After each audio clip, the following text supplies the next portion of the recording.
Hello, Brad here. Just to say we're super proud that the Friday 5pm podcast is sponsored by the Malt Miller, the UK's best home brew store. We use the Malt Miller for all of our homebrew experiments, as well as tapping them up for advice and binging on their awesome YouTube channel all the time.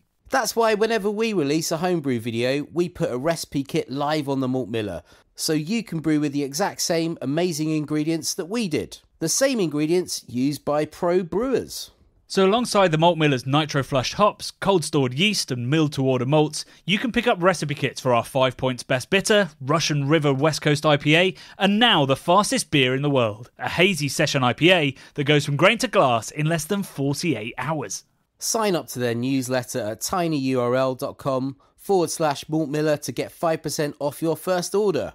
With the Malt Miller's amazing customer service and Johnny's 48-hour recipe, you could order the ingredients on a Monday and be drinking the beer by the weekend. Speaking of which, it's Friday. It's 5pm. So enjoy this week's Friday 5pm podcast.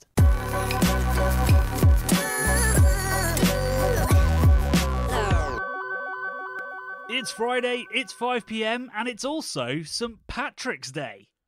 Oh, to be sure it is, Johnny. Oh dear. Oh, I'm back. Every Irish listener just turned off.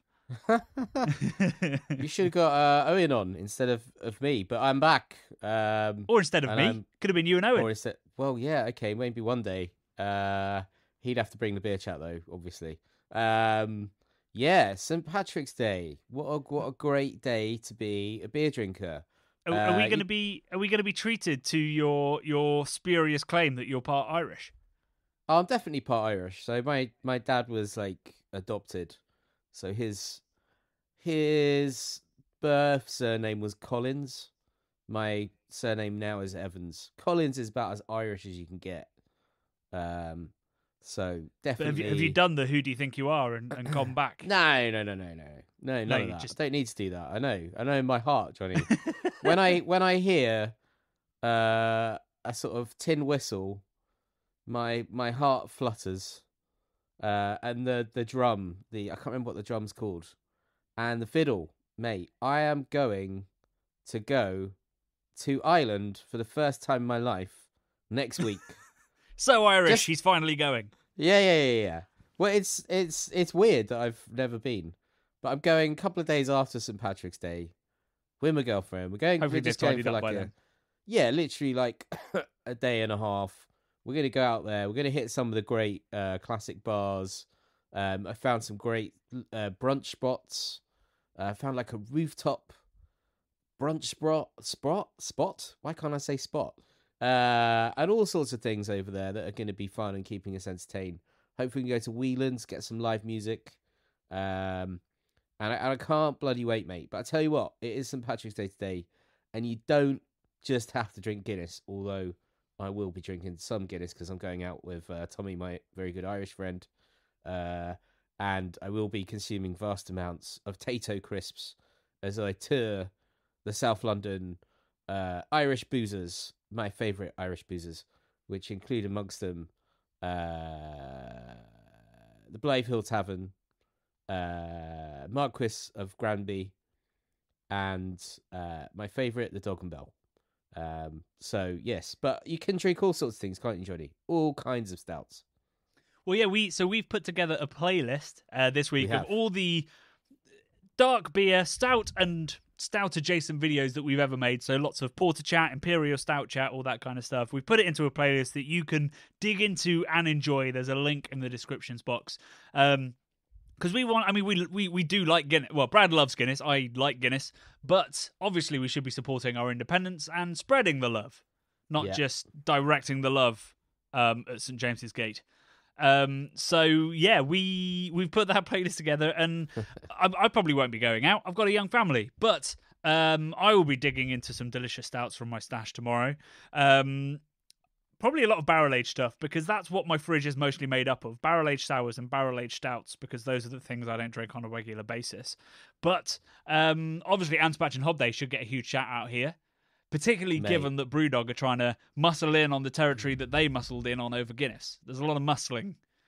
Well, it's a very Brewdog manoeuvre, isn't it? So see something doing well and think, well, we've got we're a bigger fish. We've got way more marketing budget, and we can, we're pretty good at sort of, dare I say, slightly being influenced by / kind of copying a name / concept / glassware even.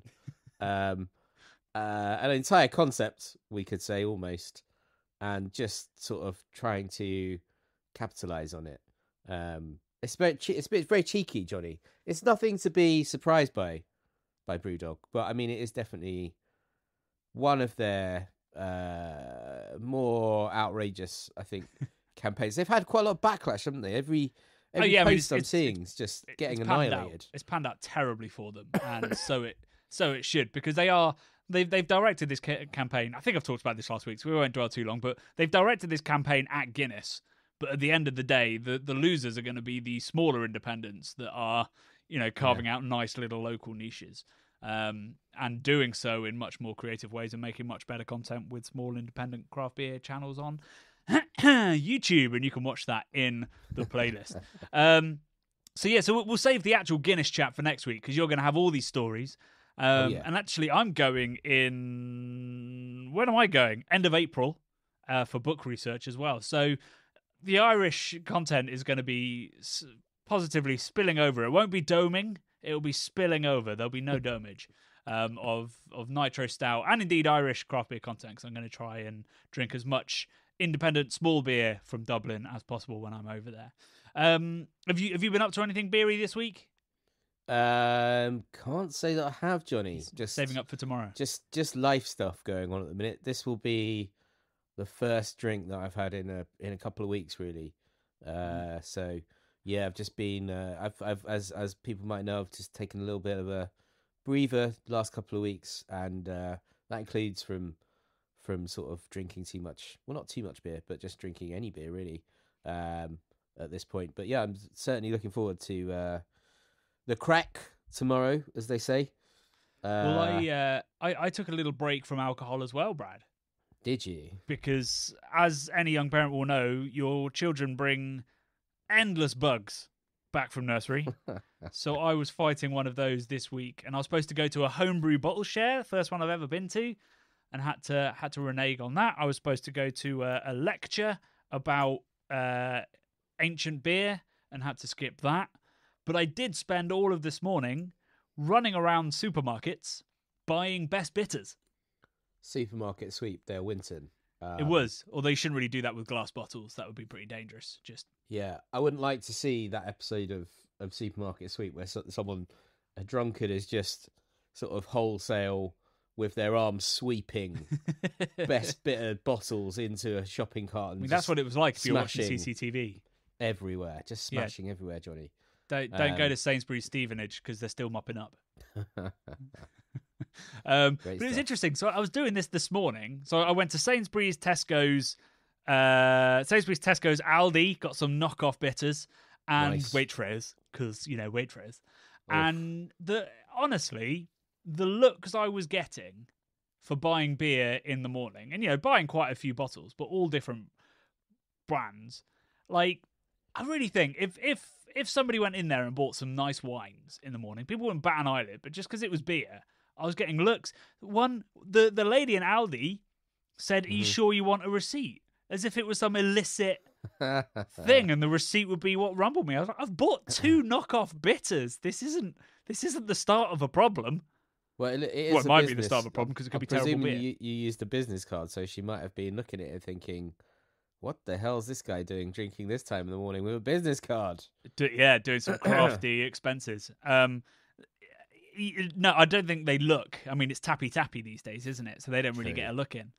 True. But yeah, I was a little bit surprised by. Yeah, I mean, I even bought a little bit of food with one of the purchases, and I still got a kind of a look. I didn't get a look from the self-service checkout. They haven't programmed their computers to be judgmental yet. What kind? Yeah, but they do have to have a human come and judge you because you're buying alcohol. Yeah, she did, but she didn't even look at me.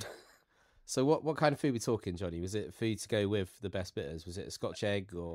No, very much. It was. I also bought myself some sushi from Waitrose. Oh, la-di-da. Sushi. Yeah, I'm like I say, I'm that kind of guy. I'm not often seen in Aldi because they're too judgmental in there. I think they serve. Don't they have sushi in Aldi? I think they do. Uh, Are you going oof like it's no? It wouldn't be safe or something. Well, I'm my sure perception of Aldi is that they bulk buy, yeah, and stuff generally is probably sat on the shelf for a while. So I don't want anybody No. bulk buying and leaving sushi on the shelf. No, I think it's probably all right. I'm not a sushi fan myself, but I have noted it in Aldi when I've gone there. Wow, It's in like a chiller cabinet with because God. they've kind of got like maybe that's just my one, Johnny. Maybe that's just your fancy heights, Lewisham. The heights of Catford, yeah. Sorry, Catford, not even Lewisham. Living. Well, I'm in Lewisham. I'm in the borough of Lewisham, but let's be honest, I'm in Catford / Hither Green borders. Yeah, but yeah, Catford. Hither Green borders. Hither Green's tiny. How does it have a border area? Technically, I am between Catford and Hither Green. But Hither Green borders. That sounds. I would so say fancy. spiritually, I'm in Catford. I'm not in Right. Hither Green. I'm more of a Catford vibe kind of guy than a Hither Green kind of guy. Not that there's anything wrong with Hither Green. Oh, And there's a great digging. bottle shop. He's in digging Hither Green. people. Yeah, it's great bottle shop in Hither Green. Park Fever, shout out. Park Fever, shout out. There's a good bottle shop in Catford called Bottle. Is it called Bottle? Or something? Yeah. Yeah, called Bottle. That must have been like a real, like they were just about to open and were like, we still don't have a name. So Yeah. What do we sell? Bottles. Yeah. Oh, I saw. Do you know what I've seen, Johnny, of late? That there is a fantastic pizza place that's opened up near you somewhere called Vincenzo's. Have you heard of it? Near me? Oh God, my watch is talking. Have you awakened your watch? Yeah, shit. It's just constantly listening out for the names of pizza restaurants. It's like, we should go there, Brad. It's called Original Vincenzo's Pizza, and it looks absolutely incredible, Johnny. I think they're in Stevenage or somewhere. Vincenzo's Pizza. Bushy? Oh, Bushy. Shit, maybe it's not near you. Hang on. There is definitely one near you. It's not Vincenzo's. So, like, another one of the things that I love in life is pizza. So I'm always up on the latest pizza game everywhere. From watching like loads of different pizza. This one's in Watford, mate. I don't think it's. Oh yeah, sorry.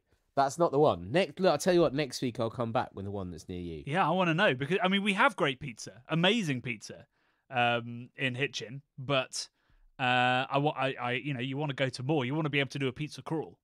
Yeah. 100%. Pizza or crawl. just have options. And also, the amazing pizza place doesn't deliver, which is super annoying. No. Anyway, enough about my provincial issues and your claims to be in a place called Hither Green Borders. Let's get back to beer. Beer of the week for me is going to be Anspach and Hobday, even though I'm not sure I'm going to be able to drink it. But in terms of beers I have actually drunk, I also had a little shout out to Boxcar, who are sadly going through some struggles at the moment. They've gone into administration, but they've bought the brand out of the administration, so they'll be coming back. I had a delicious lager with English hops from them over the weekend, so that's my beer I actually drunk beer of the week. That's very nice. I guess you're having Guinness beer of the fortnight. Well, no, I would say my beer of the week is London Black 2. Maybe I will endeavour to. I wonder what time the taproom opens on a Friday.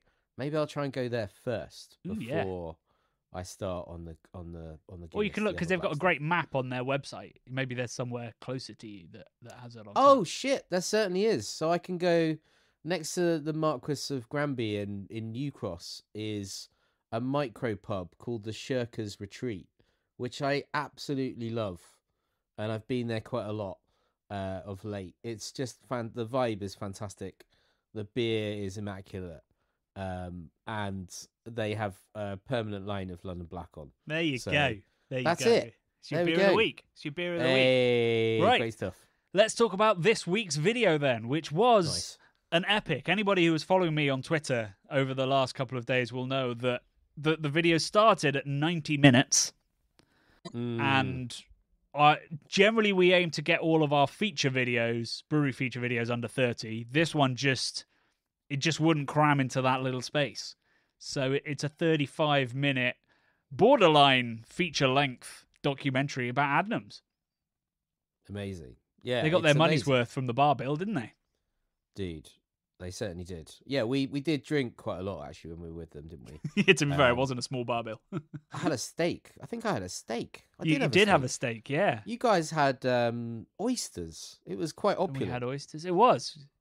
Well, we went to the Swan, the fancy hotel, for dinner. Yeah. And I had oysters, and I can't remember what I had for the main. Some kind of fish as well. And you had steak. Yeah. This is not the life we usually lead. No, it's brilliant. Quite often, it's just a gas station sandwich for us. It's usually, let's be honest, Johnny, it's usually a travel lodge, isn't it? We're talking travel lodge. Yeah, or if we're doing really well, it's a Premier Inn. Oof. Or a Jury's Inn. I've never stayed in a Jury's Inn, I don't think. Have you not? No. They're like all the others. Never. I remember when we stayed in Birmingham last year, when it was the Commonwealth Games was about to start, and we went to Dig Brew, God rest its soul. R.I.P. Beautiful place, beautiful people. The was it a travel lodge we stayed in? Or was that a Premier Inn? It was by. I think it was a travel lodge. Yeah. Fuck me, couldn't open the windows. It was ridiculously hot, Johnny. I mean, that's true of I think every hotel now that you can't open the windows. But was there no aircon? No aircon, mate. I had to go down and ask for a second fan because it was absolutely stinking hot in my room. It was unbelievable. And that night as well, our beloved cameraman, Tom, he was very ill the next day after, 4 or 5 pints and a pizza. And he was like puzzling. He was like, why aren't you guys ill? Like, is it a hangover or whatever? And it turns out he hadn't eaten gluten for like 3 years and then had 5 hazy IPAs and a pizza. Probably going to upset your stomach. I think he's just a lightweight. Despite being a ninja warrior contender that's done pretty bloody well on it, he can't drink a beer, can he? Let's be honest. He's a bit of a lightweight. He's an endurance athlete in every way except for... The important one that counts. Yeah. Drinking. The one that counts. Anyway, back to Adnams. We went up there, what was it, start of February, had an incredible time. It's the most beautiful town, Southwold. I think it comes across in the video how much we fell in love with that brewery. And I think you see it, there's breweries, features we make where, it's an interesting story, there's lovely people, but we don't fall in love with the place. But like, you can see it like in our Notch and our Alchemist videos, in our Adnams video as well, and the Hook Norton one, you can see when we're just swept up in it all. I think that came across in the edit. It's why the emotional music came in. Lots of people saying it made them quite emotional, which is good. I put a lot of effort into like the making sure the music gives you the right feels, and I'm glad it came across really well in that one. Yeah, I liked the sort of minimal electronic thing. It was a little bit Brian Eno. Yeah, ending an ascent. Exactly, that's what I was going for. Yeah. Very much ending an ascent. A little bit explosions in the sky, although no sort of guitars, obviously. Were there guitars? Maybe there were some guitars. No, not in that music. It kicked into our usual Otis McDonald stuff. When the entry got there. But yeah, if it could have been the first minute of an Explosions in the Sky album, for sure. Yeah, man. Great stuff. Beautiful. Rousing, Johnny. I mean, the whole... No way at the front of that, people. The thing, I think it might be the best little beer town in the world, maybe. I don't know. Woo! What? In terms of, I don't know what I'm trying to say. In terms of, like, a brewery that's in a town that's tiny. Right, okay, so, like, the best brewery town. Yeah, maybe. I don't know. I'm trying to think now. I do like all of their pubs that they've got there. They're all great. They haven't quite got a monopoly, but they've got loads of pubs, haven't they? In Southwold. There's only one pub that isn't an Adnams pub. In Southwold, so it's a monopoly. But maybe it is. When it's a good one. Exactly, it's a bit like St Austell down in Cornwall. You're just like, you know what? It's fine because you're brilliant. I'm sure there's issues related to this, but it's brilliant for us visiting because you do great food, great beer, you're lovely people, and the company is super ethical, super sustainable, and you want to support that. It's sort of a benevolent dictator in Southwold. Yes, I like that idea of a benevolent dictator in Southwold that's just making everything better. As long as you like what they're doing, then it's all good, Johnny. Otherwise, there's hell to pay. Yeah, I mean, at the Nelson, those beers. I mean, Broadside. I mean, I mentioned it, I think, briefly in the video that I not grew up drinking it, but in my teens I drank a lot of it, and it's one of the best British beers ever made. It's just every time I have it, I'm like, why am I not drinking this constantly? It's an absolute beauty, mate. And look, I love Ghost Ship. I think Ghost Ship's incredible. It's I would say it turned the tides, or it put wind in the sails of their ship, didn't it, Johnny? The good ship Adnams, nice. When it needed it, and it refreshed them and sort of hopefully brought in a new audience. It's just brilliant. Loved it. Can't wait to go back. Kind of watching it back, I was like, man, Southwold is so good. It made me think of all the little places nearby, and I just want to go back in the summertime and go camping, drink great beers, and just enjoy being on that rugged coastline up there. Just beautiful, beautiful stuff. Yeah. I mean, I think I was thinking about this because lots of people said, the music and the footage was so perfect. It was such a great vibe that video had. And I was thinking if we'd gone in summer when it was, chaotic with tourists, people on the beaches, busy traffic, it would have been a very, very different feel, wouldn't it? I wouldn't have been using Brian Eno adjacent music. I'd have been using probably Jack Johnson equivalent stuff. Yeah. And it would have been like a jolly, happy, fun time video, not like the wonderful, introspective, quiet pint and sound of the sea kind of vibe that it has, which is, and if I was going back to Southwold, I'd possibly go in maybe not February, but like spring. I bet it's lovely in summer, but it's such a, when you said rugged, that's what it feels like. And I bet in summer it feels probably quite pristine, but it's a magical place that I think probably shifts beautifully with the seasons. Yeah, it's. I mean, like as with any seaside town in the winter, it gets kind of more brutal, but there's beauty in the sort of the brutality of the sea, Johnny. It gives and it takes away, and it's the being by the sea is an interesting one in the winter. I think it's quite a contemplative place. Summertime it's all fun and sunshine, but in the winter it gets a bit more kind of overwhelmingly weathery, Johnny. Real weather. Real weathery. Weathery. I mean, like that fog when we came out of the Nelson. I don't think we got any on video. Oh my God, I forgot about the fog. But we literally couldn't see the lighthouse. Yeah. And you just saw this beam of light going as we walked back to the Crown where we were staying, which is like a 5-10 minute walk away. But you could see every 20 seconds maybe this sort of searchlight going through the fog over the top of all the sort of low buildings. So there's no high buildings around there. It's beautiful. It was very evocative, wasn't it? Town. Yeah, it's amazing. Just it's kind of like a prison searchlight, but in a good way, Johnny. But going through the fog, it's quite comforting, reassuring to know that it was there watching over us, Johnny, as we were walking our path home. It's such a wild place for a lighthouse, though, because it's like, if you crash into that, oh, you're fucked. You've gone really wrong. It's not like, I can't really understand why it's there, because it's well inland. It's a good 100 meters inland. And as far as I know, there's no rock. I think they said sandbanks was the issue. Yeah, I think that's what it is. Yeah, it's real sandy sandbanks around there. So it's claimed a lot of ships over the years where they've just got a little bit too close to the shore, or storms and stuff. And it's the tide's going down. You're done. You're done.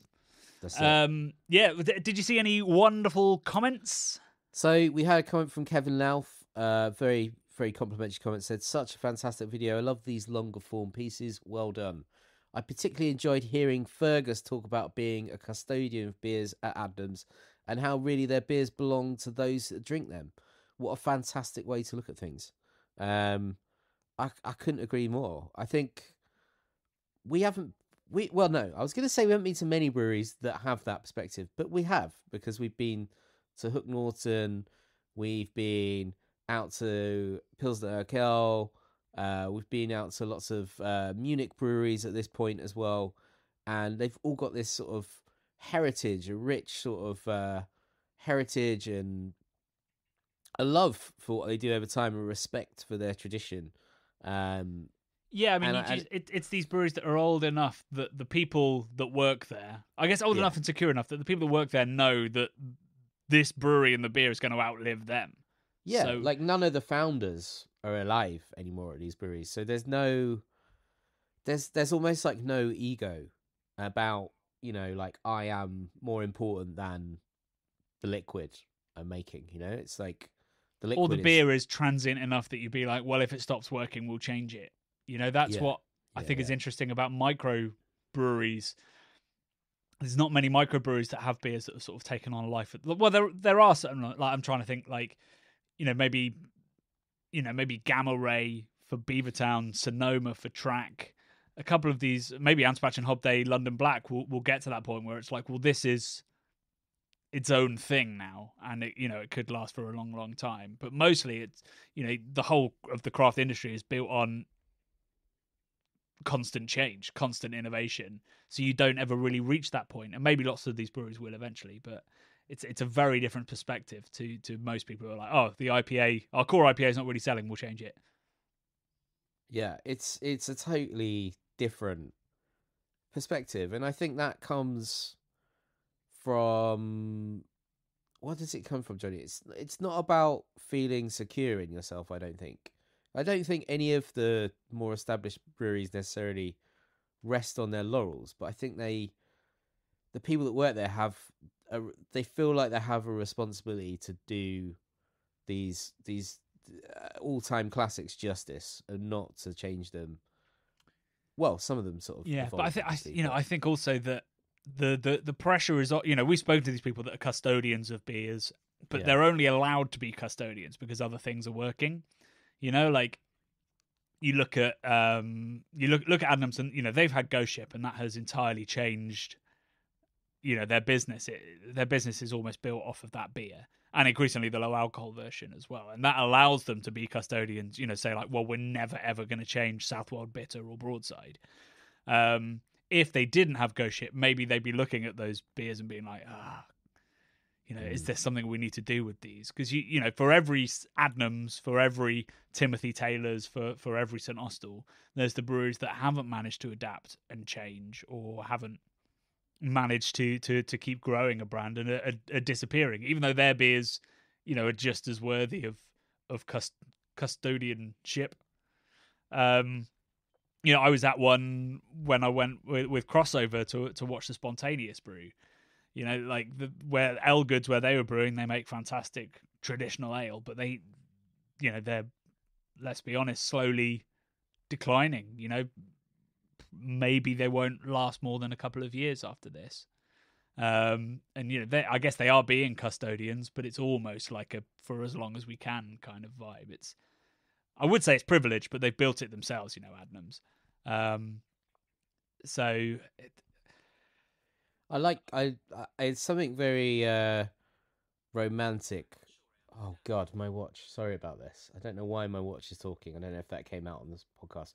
There's something very romantic, Johnny, about something that's slowly dying, isn't there? But it makes every sip that more beautiful, right? It's like you're eating an endangered animal, which you should never do. But it's that kind of, I could imagine that kind of feeling where it's just like, I'm lucky to be alive in this time while this thing's still here. I can't believe the hypocrisy of somebody going of killing an animal and going, can't believe I'm lucky enough to be here while they're still alive. Sorry, I didn't mean. I meant. Sorry, let me just say that again. I didn't mean we should all go out and eat an endangered animal. What I meant was, it's we are privileged that there are these amazing traditional killer breweries that are they're still hanging on. And we should all celebrate them. It's amazing they're still here. Let's stop them slowly declining. Let's all go and drink their beers and enjoy it while it's still here. The more we go and enjoy it, the more chance they've got of remaining here. But there's something... So I went to see a film, not to digress too much, but I saw this film last night called Rye Lane, which is it's set in Peckham on Rye Lane and also in Brixton, where my family is from. And it's beautiful. It's really amazingly shot. It's I hate to call it a rom-com because it's an elevated rom-com. If it has romance in it, it has comedy in it, it has beautiful lightness to it. But what it is a perfect snapshot of a changing South London, which won't be here in 5 years' time. They go to places which are becoming massively gentrified, but they found the quirky things, the institutions that have been in these places forever, that are they're on their ebb flow, they're on the way out, but they've captured it on celluloid or digital, whatever they filmed it on, for this moment in time, and it will not be. These things won't be there in a few years. So it's a love letter to this place and time, and I think beer, like a beer like that, can be a love letter to a place and a time as well.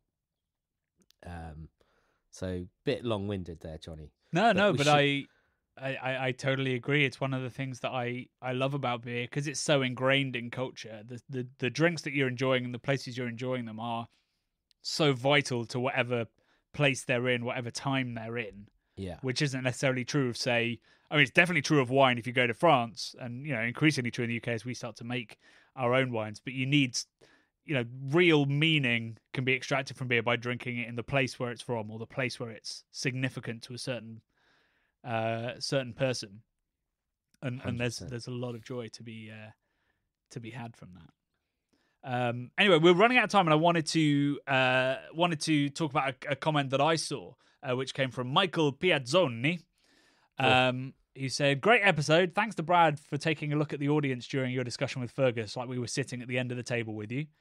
Do you remember doing that? Was that the aim, or were you just? Well, I kind of I don't know. Maybe I do sort of have a look to the camera sometimes, but a little aside when somebody said something. Yeah, I do that, but also I think this time maybe what I was doing was that we were sat with our backs to the door, and people were walking in, so I was looking at the monitor, right? Which is not quite as romantic. You're breaking the fourth wall there, Bradley. As Michael was hoping for. I think that was certainly, I was what do you call it? I was looking at the camera at certain key points to involve people in the conversation. Ferris Bueller style. Yeah. Yeah. Exactly. Yeah. But anyway, Michael goes on to say that the fat tire reference was spot on, and that's the thing I wanted to pick up on, because a couple of people, you know, Fergus didn't mention what the beer was. I didn't mention what the beer was in the video, and nor did you, Brad, because I wasn't quite sure whether we'd keep it. I wasn't quite sure whether it would be okay to name it. But, you know, what we've been talking about here about how beers are owned by the drinkers, beers are significant to, you know, the culture and the places that were born or enjoyed or significant. And, you know, the reason that the change to the fat tire recipe was so significant and so angrily received, essentially, was for the exact reason that Fergus said. It's like, that is one of those beers that belonged to other people. It was deeply uncool, but it was still drunk by so many people, loved by so many people, had so many memories attached to it. Was the founding of New Belgium as a brewery. Then they get bought out, and 2 years later, they just change the recipe. You know, they don't invent a new beer to increase growth. They just change the recipe. And it's kind of wild. You know, you can do that with a brand that's a couple of years old, but you know, Fat Tire, I think, was maybe late 80s, I want to say. You don't mess with that. You don't mess with that, right? You certainly shouldn't, even if it's in decline, you know? Yeah. So, Adnams in that situation, like they said, you know, Southwold Bitter has kind of plateaued and probably will be in a little bit of decline in the long term. The last thing they should do is change that, because taste is secular, you know, that's going to come back. We've seen it with so many beer brands having, you know, time in the sun, disappears, and then it comes back. And the last thing you want to do is change it, because nobody's going to go back to Fat Tire anymore.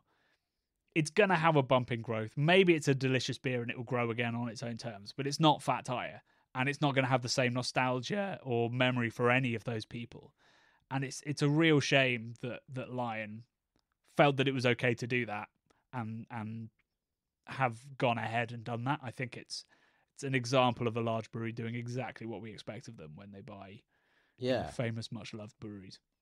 But it's just like a total tone deafness as well for like their fans. You know, like you don't buy a football team and then sack the whole team or sack the star, you know, striker, let's say.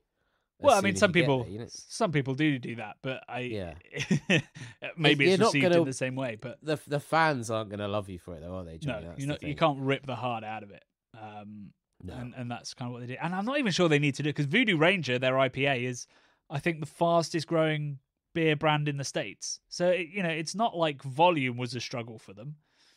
No. It was just one brand that was, if you excuse the pun, a bit tired. Yeah.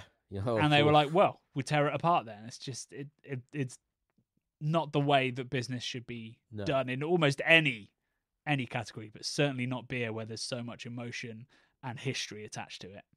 People get really, really upset when breweries decide to change their branding, let alone what's in the liquid. I mean, and they did both at the same time. Brand, this is a recipe for disaster. Although you're saying Voodoo Ranger is still flying, so but they've probably alienated a vast majority of their I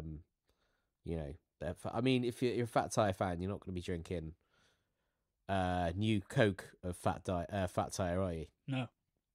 I mean, well, you might have one to try it and then be like, no, you killed it. Oh, man. Oh, well, anyway, hold tight to your heritage, people. Support the things you don't want to disappear, or just enjoy them if they are going to disappear anyway. And screw Lion. Thank you so much for listening. We will be back with an exciting upload next week, possibly related to my adventures this morning. Possibly not, though. We've got two options. Who knows?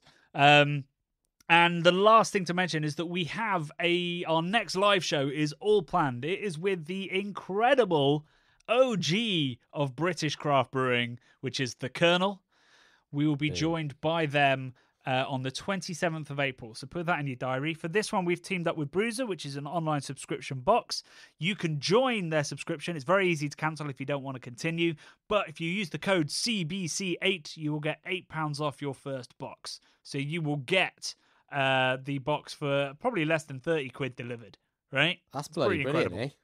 And you can cancel like straight away if you wanted to as well, right? Yeah. But why would you if you're getting a good deal? But anyway. Well, exactly. They have hundreds of breweries that you could... The Bruiser model is each month you select a brewery and they'll send you a curated case from that brewery of fresh and exciting things. So, I mean, they've got amazing breweries. Verdant, who were our last live show before our International Women's Day. In fact, all the breweries that I absolutely love in the UK are actually on their list. So it's a pretty cool service. There'll be a link to that in the descriptions as well. Even if you can't get hold of the beer, or you can just get some random kernels. We'll be talking about all kinds of stuff with them. So do that and join us on the 27th of April. Until next week, it's love, beer, and heritage.